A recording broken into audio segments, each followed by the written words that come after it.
Welcome, Wargamers. Join your hosts, Alco and Monty, two Canadian wargaming enthusiasts, as we explore all aspects of tabletop wargaming. We roll dice, talk tactics, share hobby hacks, and explore new tabletop systems, all on the Trident Wargaming podcast.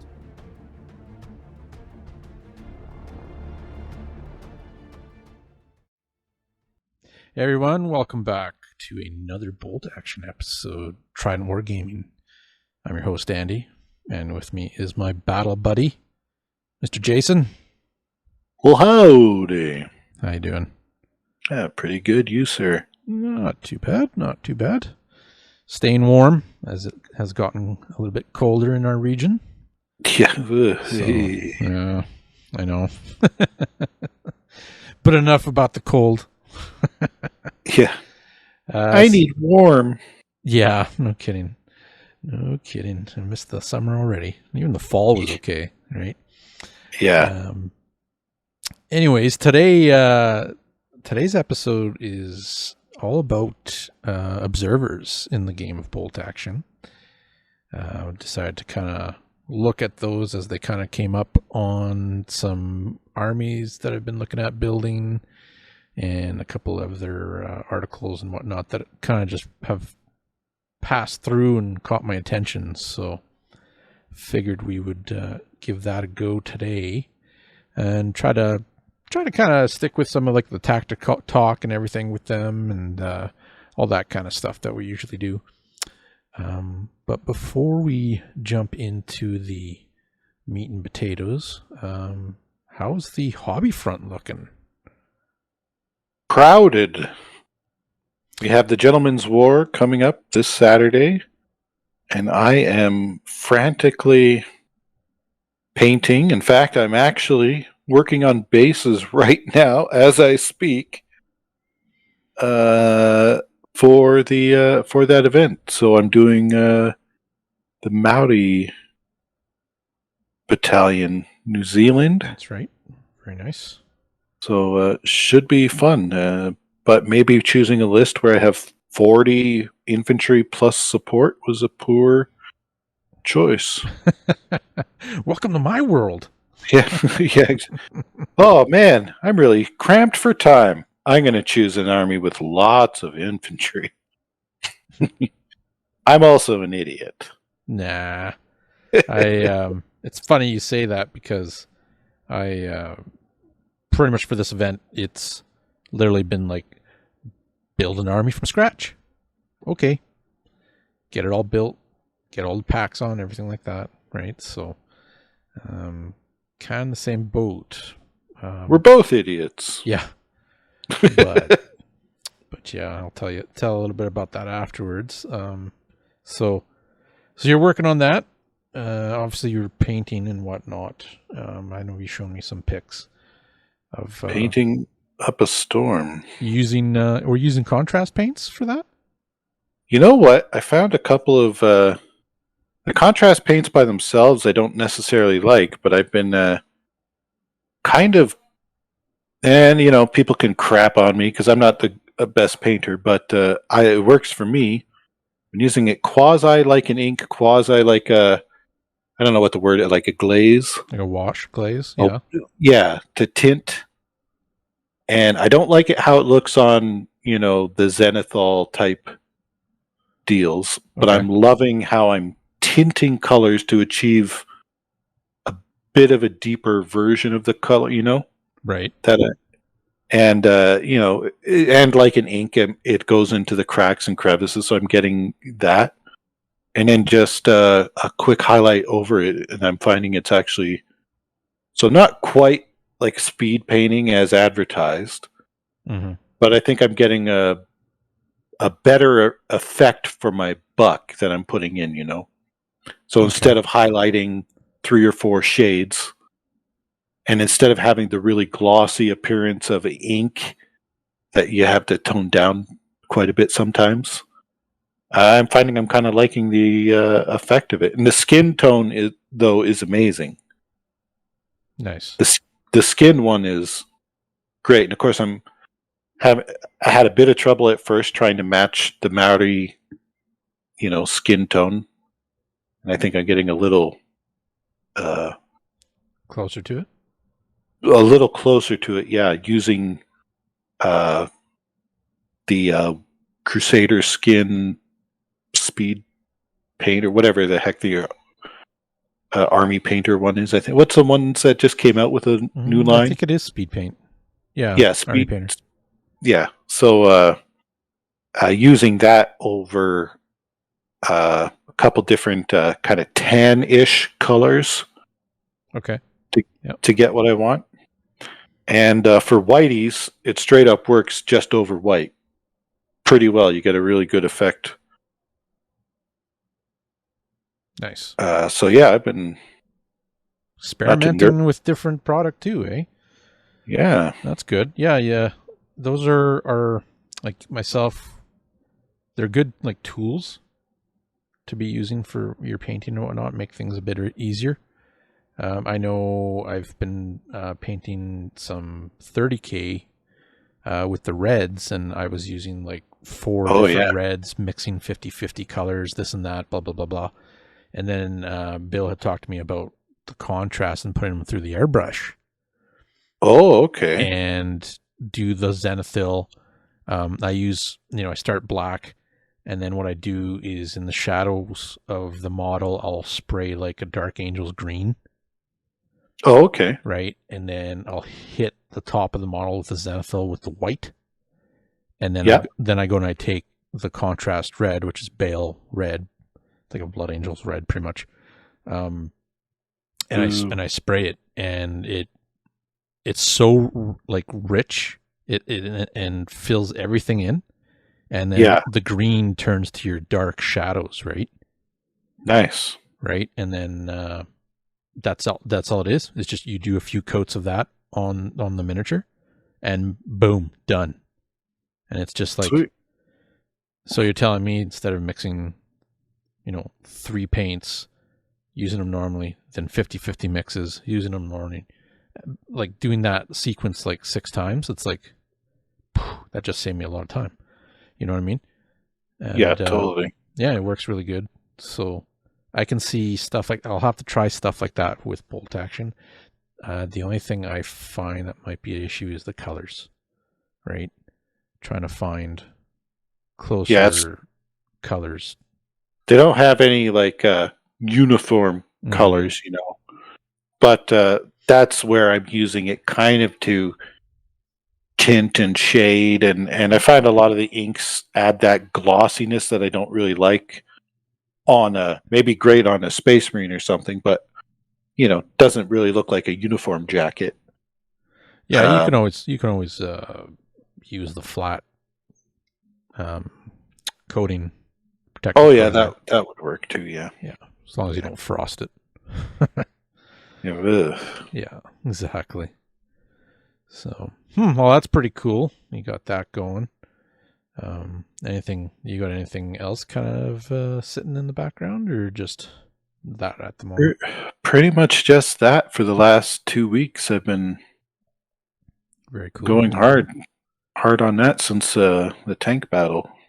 Yeah, tank wars. We'll have to touch base on that too, actually. Excellent. Yeah, myself, it's kind of the same boat as Jason, except not painting, just building. The third German army of mine that I'm working on. Go figure. So it is for the Gentleman's War. So it's kind of, I guess, to fit the theme of the event, which will be pretty fun. A lot of players. I think there's 18 players now. Or 16? Yeah, 18 players, I think. I think it was 18, yeah. I saw it yesterday or this morning. Yeah, which is pretty cool. I kind of blown away. I was like, oh, wow. See if I can get those numbers next time on an event as well. Yeah, no doubt. But yeah, that's pretty much really about it. Been looking at... But really, Andy, I feel that I count like 8 people. Yeah. I count as 8 players. So only if you're making the sound effects. Exactly. So it'll be funny because they'll enjoy that when we get it out there. So pretty excited for that. I know Bill's excited. Nice. Actually, a lot of the guys are pretty excited for it. Oh. So, and then P.S. Dana, challenge accepted, and I'm going. I'll see you there in a couple of days if you're listening. Although probably I would have seen you there in the past week or two. Yeah. So, yeah, I'll make sure to put that in the beginning of the episode. This is kind of a pre-record. We're talking about the future, past, future, something like that. I can't remember. Great Scott, Marty. Yeah, exactly. But yeah, it should be good. It'll be fun. I'm glad that we're going. And it'll be quite entertaining to see everybody else play their different armies and stuff too. So it'll be great just to, meet and talk to different guys too. Play some games against, people we haven't played before, which is kind of nice. Yeah, exactly. Yeah, exactly. Be good times. But so yeah, going forward, we have some observer talk, observing the observers. Oh, so you went there. Your observations. So yeah, your forward observation officers and whatnot. Your foe. We're going to talk about some foos today.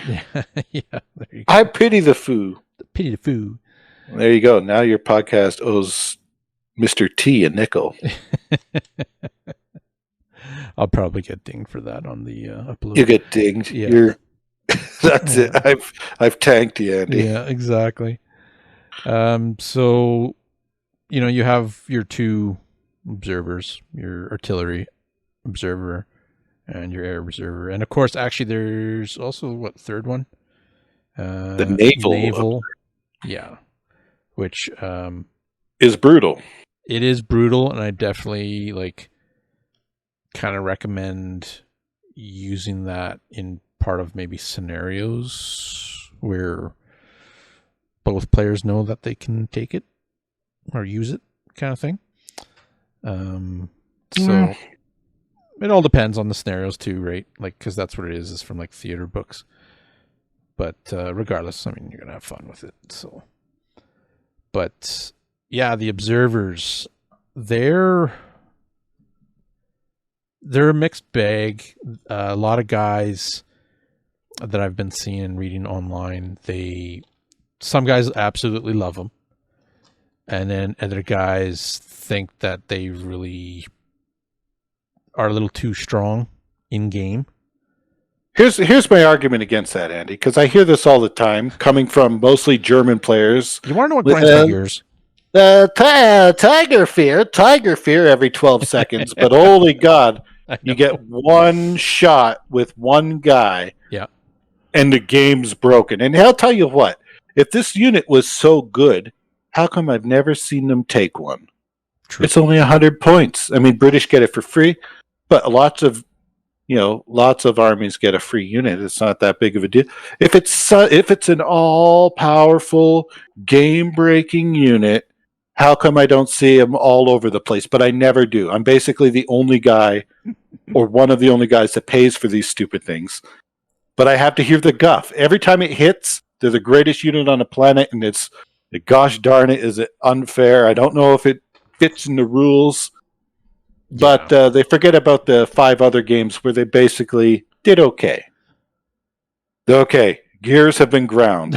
I'm good. I think we lit a fire underneath Jason's ass just now. Yeah, whoops. Oh my God. It's okay. And surprisingly, he didn't really curse in that one. But yeah, I kept it together. I kept it pretty PG. Oh, right on. To that point, you are right on that matter. It does come up like that in a sense, right? I mean, I rarely ever use them. Ever. Yeah. Like, I'm taking one in my list for the event we're going to. And I rarely take it. There's a lot of times I just can't fit it into my army, right? Oh, but Andy, But don't you know that it's game breaking? It's the best unit in the game. Okay, I don't play the meta. No. So it's like, for me, it's a thematic thing for this current army, right? Because I have the Stuka, the model that I built, right? And it's just a scenic kind of thing for this event, because it's a friendly event. It's thematic. You know, they're in that area of play. They had these planes, the Stukas and stuff like that. So, you know, even though I know that the air observer, I think the artillery observer is kind of better for the damage and stuff, but screw it. Like, I'm taking an air observer for fun, right? Like, let's do it, right? If it doesn't come in, it doesn't come in. That's so be it. But going back to your point, you know, they're too powerful. I don't see them as being too powerful, because it's not a guarantee, right? No. And even if it was a guarantee, I don't think they're too powerful. You're paying 100 points for this, and you get the ability once, unless you're American, right? Because American can fire down too, right? Or there's certain theater selectors that give you different options. Like the Soviets have a theater selector. I can't remember the name of it, but where they get to use the artillery observer twice. Oh, see, and that's, yeah, see. So, like, I don't know, having that in the game, it's another option in the game, which I don't think is overpowered or anything like that. I don't really think there's really much in the game that is really overpowered, right? No. It's no. It's just it when it happens, you know, people might just kind of be like, oh well, shit, you know, it just totally hit my squad. Well, what's the difference between that hitting your squad and a medium howitzer hitting your squad, right? Like, there's no difference. The medium howitzer has an easier time hitting your squad than that thing does, you know. Yeah, totally. I don't think any of the rules are game breaking. No. And I'll tell you, my rant comes from a place of hearing it constantly, like, oh, this unit's broken when it hits. I never hear that when it misses. It doesn't even come on, or you get to place the marker. Yeah. You know, and very easily that argument could be made every single time, you know, Tiger Fear forces me to take the test and I fail it and I don't get to do anything. Well, or you get, you know, it's easy to call out the rule when it goes against you. You know, oh, wow, you wouldn't have hit me, but the Germans get that extra machine gun shot. You know, machine guns aren't that great, but it's easy to call that out when it's, but really, if you sit back and look at them, they're decent. That's why I take them, especially when they're free with British armies. Yeah, and I think that might be where some people might get a little, you know, salt. Is that because it is free, right? Yeah, you're getting this free unit that gets to plop this damage on the board, and let's say it takes out my tank. Well, right, but again, people gotta understand too, like, bolt action, you know, it's a different type of game. It's a different, not saying that, you know, things like that don't happen, but it's a different kind of game aspect to the game, just showing that, you know, there are strikes coming from abroad, so they put this into the game to have that kind of a little bit of flavor like that into the game. Now, as for it being overpowered or you know, not really, in my opinion, I don't think it is. Sure, you land that hit and it kind of turns the game or wrecks your unit or whatever, you know, but it's going to happen one way or another. Stuff like that happens. And that's one thing I can definitely say. It does change the course of a game if it hits. It can. Yeah. But so can a well-placed charge or, Yeah. I don't think it's, there's a lot of things that have to go into it before it actually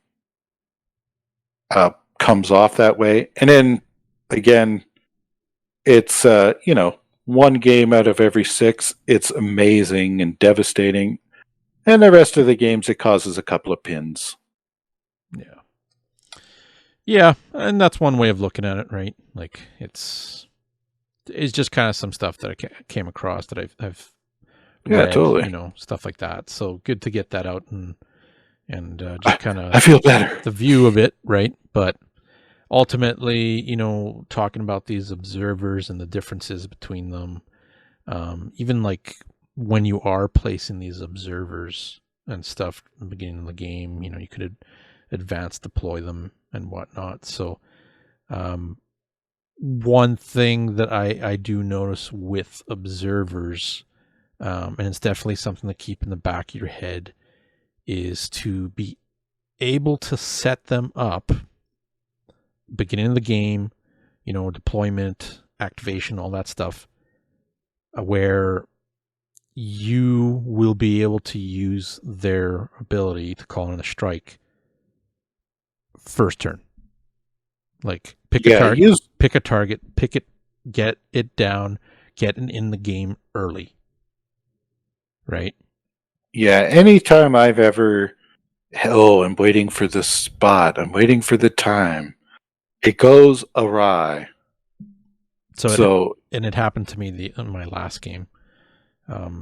So it's that's what I find. Like, don't hold on to it. Yeah.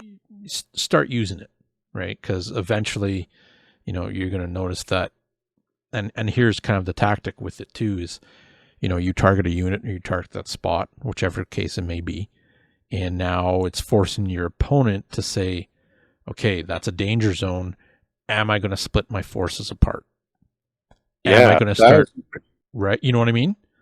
Yeah, that's the true value in it. Because the honest answer is, it doesn't hit that often, or doesn't hit that many things that often. And even when you do, mostly you're causing pins. That's what it's for. But the psychological effect, it'll throw people off of objectives. Yeah. It splits armies. It makes people spread out their deployment, even if they know you have one. They might not do a refused flank. They might, buckle down and buckle down. I don't know what that has to do with it, but they might spread their forces out, making it a little easier for you to concentrate. It does lots of things without it actually even hitting. I think that's the true value. And to your point there, like you're saying, it forces your opponent, to move in these areas that aren't in their best laid plans that they've had. So it forces them in the areas. Maybe these are areas that you can exploit or that you have pre-set up to be with ambush, or even pre-game where you guys are deploying or you're moving onto the board and you have some kill zones and you see some spots that you can fire on, and it's like, okay, well, if I put this here, maybe there's a chance he's going to shift over, that kind of thing. It's a chance where you can exploit, because usually the opponent might be so worried about that, and they might not. They might be experienced to realize that, okay, you know what, when it does hit, it's going to hit, but it might not be that bad. Or it will hit and it'll hurt me really bad because it's just how clumped I am. But yeah, totally. Being able to throw that, at the opponent and have you being able to exploit maybe some mismaneuvers that he does or she does, right? It's tactics. It's a fear factor. It's like the psychological thing, like you said, right? Well, they use the phrase breaking up an attack with artillery. Yeah. And that's exactly what happens, is that attack that's coming towards you, starts spreading out in every direction. To get away from that artillery strike. I think it's pretty aptly used phrase. And again, that's before it even hits. So it hasn't even done anything. All you did was you issued a fire order to your observer. That's something to remember too. Lots of people have done it. And maybe I'm wrong because I'm an idiot and I'm tired right now. But you need to issue a fire order. It's not an advance order. It's a fire order with those guys. So people catch themselves out of position and then have to wait. Yeah, that's fun. I had to actually look that up yesterday when I was playing, because I was like, can you advance? And then, no, it's actually a fire order that you have to do. Yeah, you're on the radio given directions. You don't have time to think around. Yeah, so it's good to make sure that's clear, because that's that could be a misplay right there, and a real bad misplay that can happen. So yeah, totally. It's good to get that out and make sure everybody's understanding that. So, but there's some good info right there for sure that we just talked about, and between the two, where the artillery observer is more of a damage dealer, striking and hitting with a large template, and then doing damage and getting a plus to damage as well, compared to the air observer, which essentially does a lot of pins in a surrounding area, and then it also can hit pretty hard. It can hit really hard. Yeah. But it requires more luck. Yeah. Because you have to get the right plane too. And not to mention it can get shot down. Yeah, there's especially some of the late war armies can throw up a lot of flak. Yeah. Which can hamper some of that air observer love. Yeah, and the air observer is a little tricky too. Like it might be a little confusing at times when you're reading the actual rules for it, because you're picking a unit compared to a location, right? I believe the artillery is a spot on the board, right? The artillery is a spot. You use a marker or a coin or something. Yeah. To mark out where and it's just any spot on the board he can see. Mm-hmm. He calls in that airstrike, and then with a fire order, and then you forget about it until the next turn. The very first thing you do the next turn, you roll to see if it comes in. There's a chart on page 84, I think it is, 84 or 89, something like that in the rule book. And bada bing, bada zing, you roll on the chart. I don't know why I'm talking in bada bing, bada zings, but whatever. That's the Jason you got today, and you look it up on a chart and do it, and a 4, 5, or 6 is a hit. You resolve it immediately. A 2 and a 3 is a delayed, so you basically have to wait till the next turn. Yeah. And then the very first thing you do on the following turn is to see if it comes in. You roll on a chart again. And a 1 is, I forget what the rule is called, but like miscommunication or something like that. Basically, it goes off target. Maybe that's what it's called, off target. And you roll 3d6 and a directional die, which if you ever noticed, if you look at your bolt action dice, there's a little arrow on each side of the die pointing in a different direction. So you can use just a order dice as a directional die. Yeah. And then it goes that 3d6 inches in whatever random direction, and it explodes. So wherever it hits, and that might even be better for you. But quite often, if the luck gods are as fickle with you as they are with me, then they'll go directly onto your stuff. And kablooey that way. Fair enough.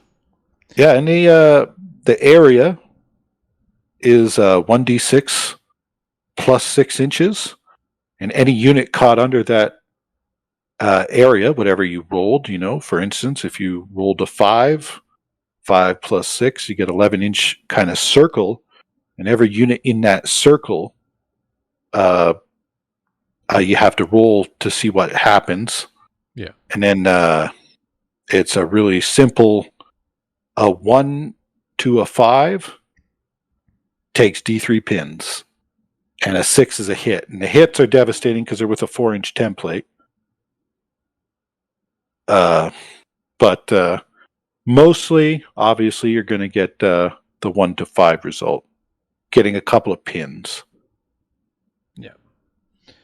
So that's a skinny. It does hit. I mean, it does hit pretty good, right? But like, you are paying for the one shot. That's plain and simple. You are paying, and the thing too is like, these units can be easily countered with a sniper. Yeah. So if take him out in the first round. If you're worried about the observer and you got first draw and you have line of sight, well, you better take that shot, right? Get that chance. We know how snipers work. They usually fail half the time. You're going to miss. But yeah, exactly. But there is that counter too, right? And that goes for any observer or any spotter or whatever. Yeah. So, but there's also like, that was the artillery observer, and then you have the warplane, the air observer, and that's a little bit different because its chart is you got to roll to see if it's coming in, and then you have to roll on a second chart which tells you what type of airplane is coming in. But there's a couple different things with that. Is first you pick that unit that they're targeting, and then when you roll for it to come in, if it's coming in, the opponent and even yourself, because I think you have to try to restrict your guys from shooting flak at the plane coming in because they don't know if it's friend or foe, right? Yeah, I believe so, yeah. So, there's a chance that anything with flak and machine guns and stuff can land hits on the plane, and I think if it takes 3 hits, it pretty much is crashed or veers off or taken down, or something like that. Only 6s count as hits. Yes. But still, some of the late war list, I mean, you really got a lot of flak, so it gets a little harder. Yeah. Really to bring them in. For instance, the Canadians that I play with, my Bren carriers, universal carriers, mm-hmm. I pay the 10 points to have the pintle mount LMG and for each of them. So they all have flak. Oh, yeah. Yeah. So I'm chunking a lot of dice up there at you. So that's, there's that hurdle you have to get past. Okay. Yeah. And then after that, you're pretty much, your target unit is targeted, and then anything 6 inches away from that target unit, I believe. And you pick a point, I guess it's 18 inches away from that unit. Yeah. And that's the marker of like your airplane. So a point of 18 inches, and then I believe it's 6 inches away from the center of that point. If you kind of think about it, it's basically like the approach of the aircraft flying down at the unit. So you pick the unit and then 18 inches before the unit, and that's like the approach as it's coming for its strafing run or bombing run. Yeah. And then, it's 6 inches. So I believe it's 3 inches on either side of a center line going from the unit to the marker you laid out 18 inches away. Is it 3 inches on each side, like a 6 inch, or am I forgetting that? I think it's 6 inches from the marker, from what I understood. It could be wrong. It's along the line, and any unit kind of caught in that, cylinder of pain, that straight line, Is it? no matter how, is hit with pins. Huh. And then the final unit is potentially hit with a kaboomer. Interesting.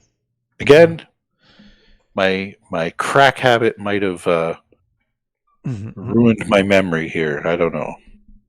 Yeah, I kind of thought it was the 2 targets that were just kind of how it's read, or how I read it. But if I remember correctly, and maybe I should have done research before today. If I remember correctly, it's any unit along that line within either the 3 or the 6, which I can't remember, width, however thick that line gets, is potentially hit with pins. And those vary depending on which aircraft you've got. Yeah, and it's on the chart you have 3 pretty much not choices, but 3 different roles. So you have a 1 to 2. It's one type of plane where it's +1 pin, and then infantry, artillery, and like soft skin units get 2d6 hits with a +2 pen. The next plane that strikes in, it's on a 3 to 4, so it's D2 pins plus to the pins, and then you have a 3-inch HE template that drops with +3 pins. And then 5-6 is D3 plus pins, and then it's a 4-inch HE template with a +4 pen. So a lot of good hits happening there. I don't know. I kind of like that first one. There's a lot of hits on that, but it's only really for infantry, soft skin, artillery. But that's probably mainly what you're going to be striking against anyways, in my opinion, right? Like you might have one tank on the board, but it's not always the end all be all unit that you'd really want to pump some damage into. So it's different. I like it. I like that it's you get the roll on that chart. Again, like I said, the way of checking out what's getting hit and stuff could be a little confusing at times, but just read it out and check it out. We might have botched it here too. I don't have my book on me, so I'd have to check later and correct us if we're wrong. Sometimes that happens, right? So yeah, call Andy out on it. Yeah, just let me know. Let me know. But yeah, either way, units are getting hit no matter what. There's pretty much a radius of stuff that's going to get hit in those zones. The measurements from either unit or from where the plane comes in, stuff will get hit.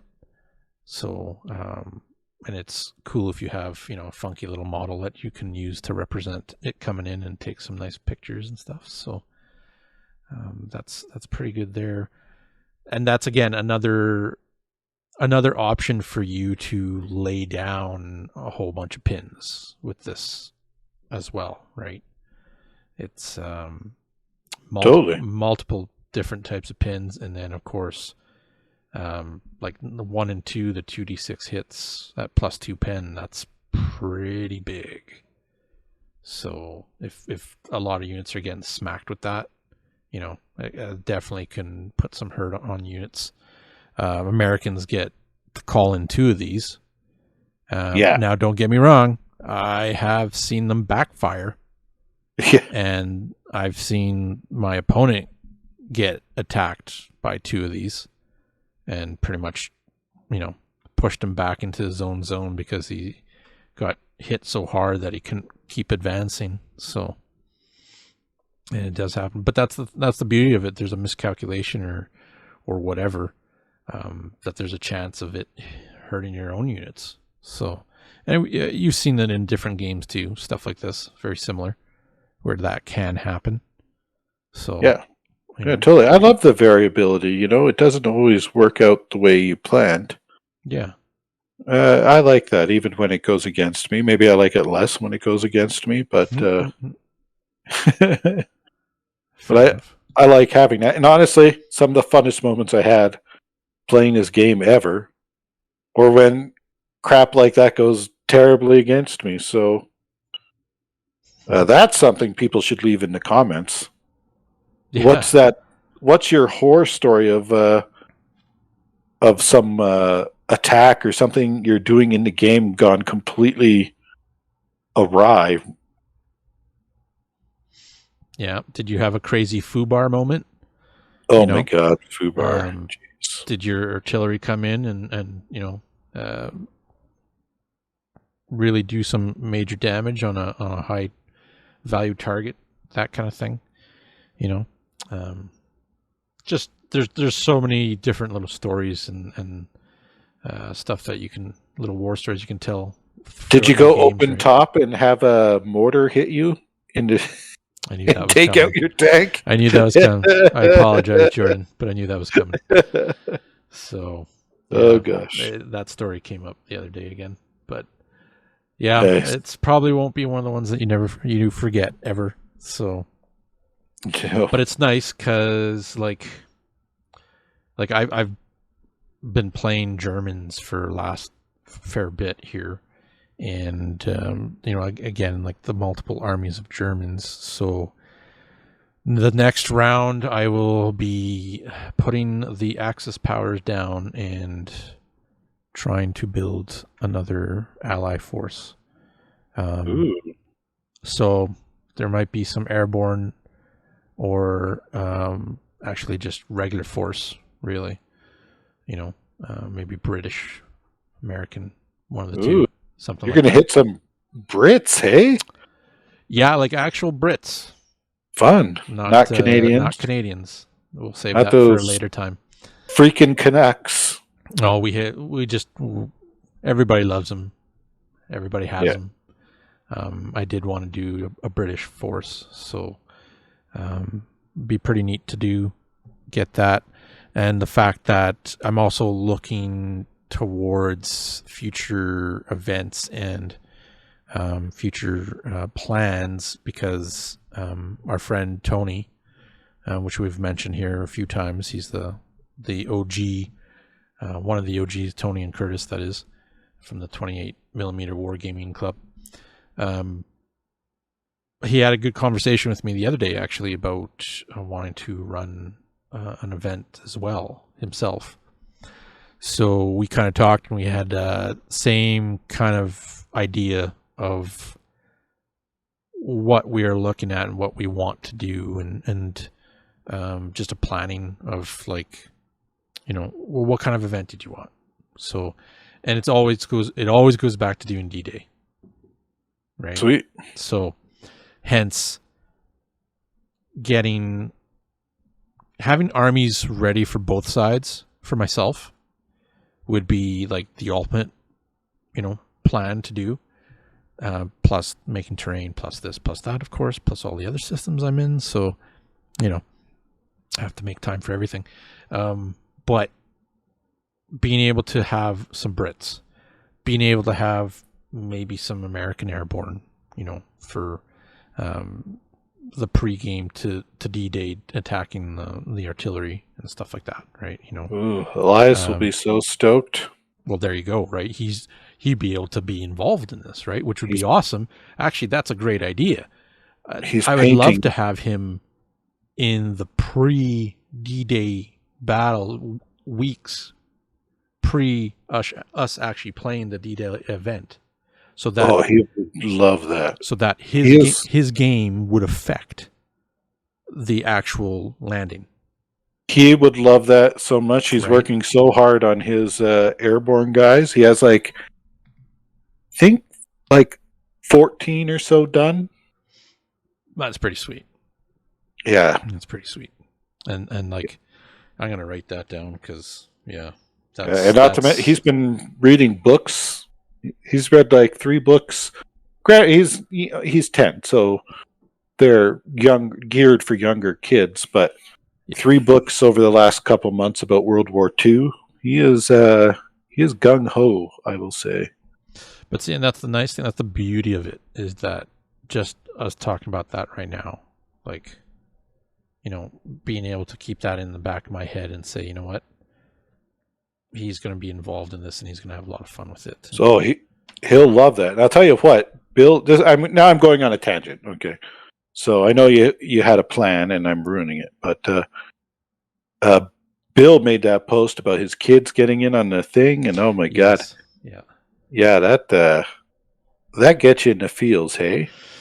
So yeah, our podcast. That was it. The podcast we had with the gentleman from Warlord Games.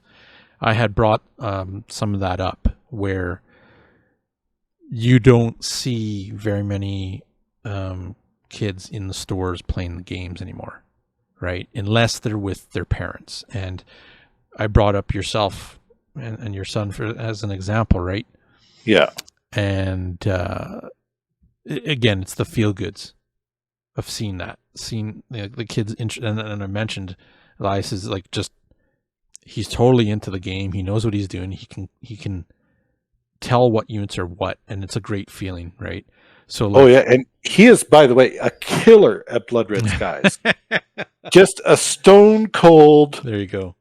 Killer. He is an ace amongst aces. So I have no question in my mind, if I took him to the store, he would take you to school, Andy. Oh, he has taken me to school plenty of days. Teach me a thing or two about piloting, hey? Yeah, apparently. That's great. Actually, we should do that at one time. Definitely sit down and roll some dice. But yeah, I hear you. I copy that. It gets you right in the feels. I know I love having them. Interested, and like, obviously you want to hang out with your kids, but sometimes you end up, you kind of do a lot of crap that you're not interested in. Keep that on the DL. Just to spend time with them. But when your interest align with your kids' interest, I mean, that's kind of the holy grail. So I count myself pretty lucky to have that. Yeah, and like, Bill has been sending me a lot of pictures of like the terrain that he's doing for this event, and the kids have actually helped him do the terrain, like the dry brushing and work out stuff, and they think it's really cool that they have the pigs and the goats and stuff, in the pastures, and they just really enjoyed it and enjoyed helping. I ended up giving him some of that material that you gave me for the roads, and his oldest Ellie was doing the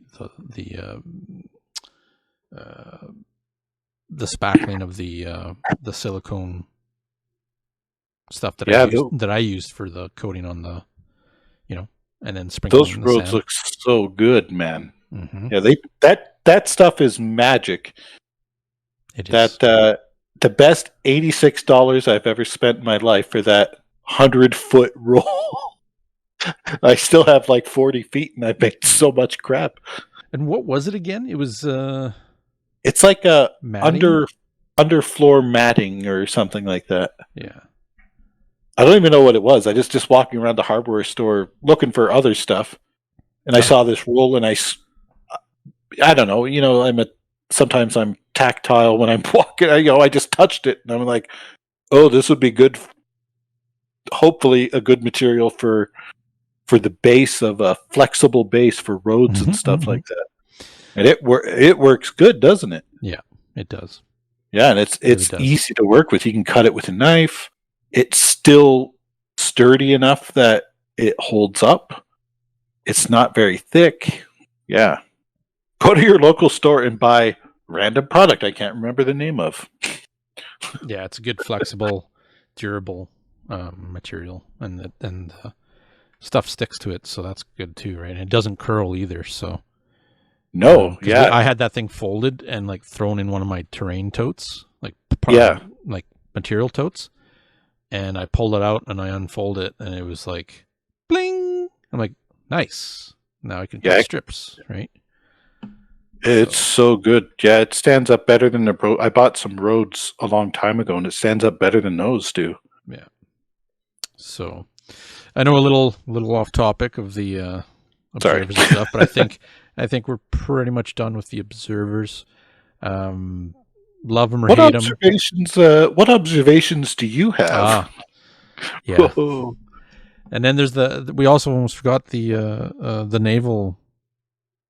Yeah, the naval observer, pretty much like the artillery observer, just bigger. But but bigger, man. And when you roll to hit it works a bit different. So a 1 to a 4, I believe, are pins, and then if I remember correctly, it's a 5 is it near miss and causes possible damage, and then or causes more pins, and then the big ass template is.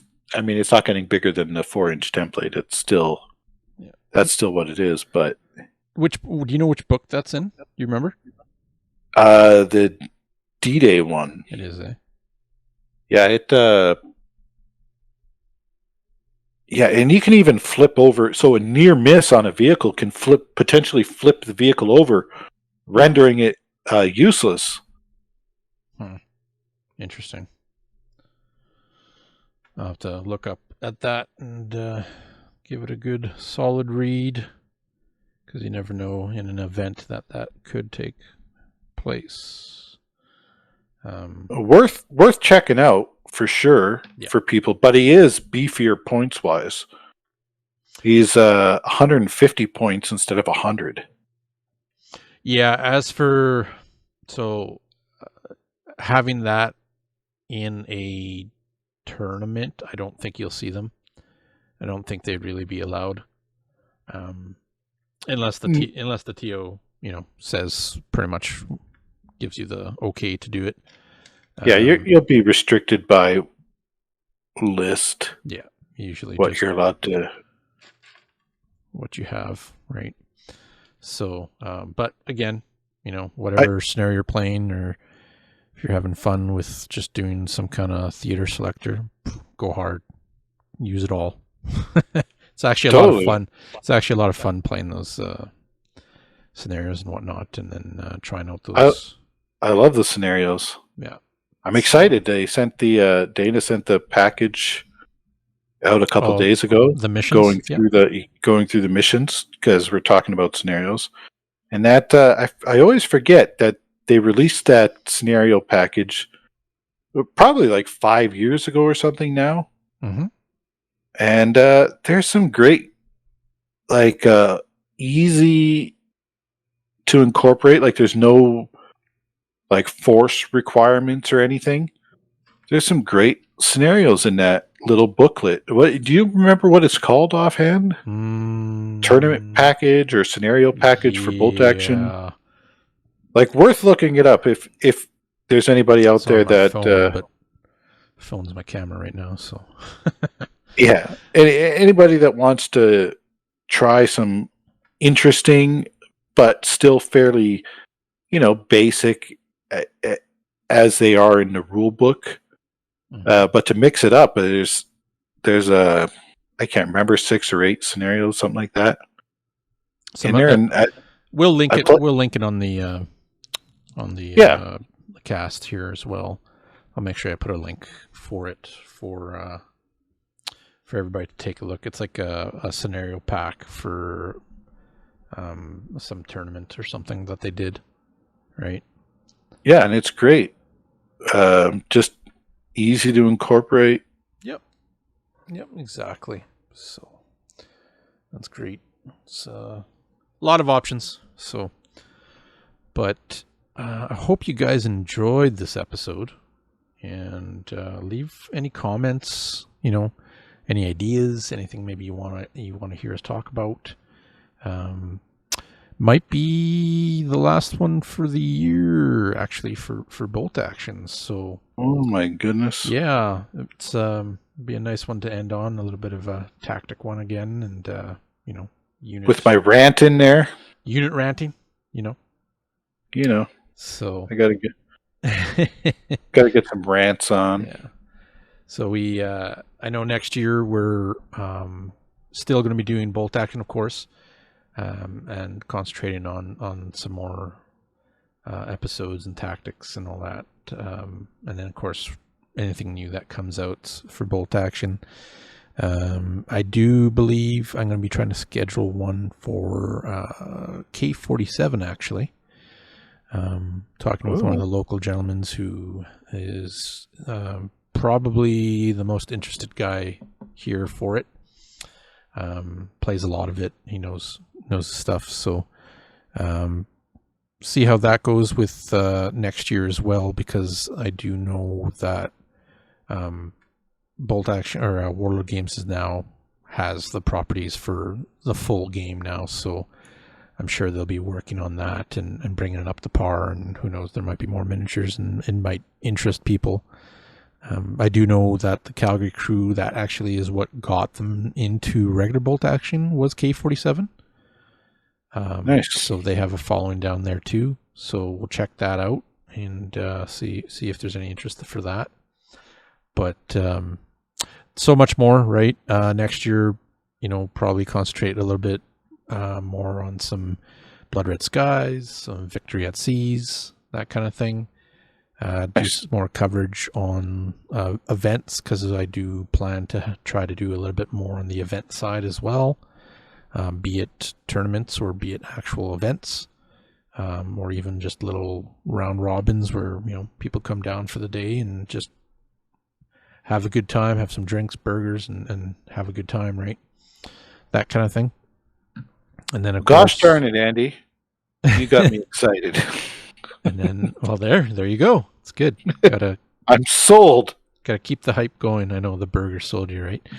And then on top of that, with Jason, who's always helped me out a lot with these episodes, and also normal gaming days and events, really appreciate it. And I treat him pretty good. I throw him some candy. He treats me okay. So sometimes I don't get locked in my cage after these podcasts. Yeah. Get back in there. Build those models. So, between Jason and, of course, the store as well, and a couple of local guys, definitely try to get some more events stuff planned, and try to have a bit of a wider kind of reach for other people to kind of come out and play and get a community going in Western Canada for events and stuff too, right? So it'll be fun. It'll be a lot of work. It'll be fun. Be pretty busy. Definitely going to be taking more pictures and stuff. So keep on looking out for that. Make sure you have your binoculars out and look to the horizon. You'll see some rangers, flashing the beacon, say, "Hey, there's an event." Ooh. And then, of course, there'll be other coverage of other games too that I'll be into and stuff. So, but again, as always, Jason, thank you for joining in. And no worries, sir. Making it very enjoyable. And thank all you as well for listening in. It's been quite successful this year and the year that we launched. So a lot of excitement, a lot of support. Try to read all your guys' comments and stuff. So again, thank you very much, and appreciate any feedback as well. So hope you guys enjoyed. Drop us a line. Let us know what you think. Comments, ideas, that kind of stuff. Pictures. We all love pictures. And then we'll catch you guys on the flip side. See you.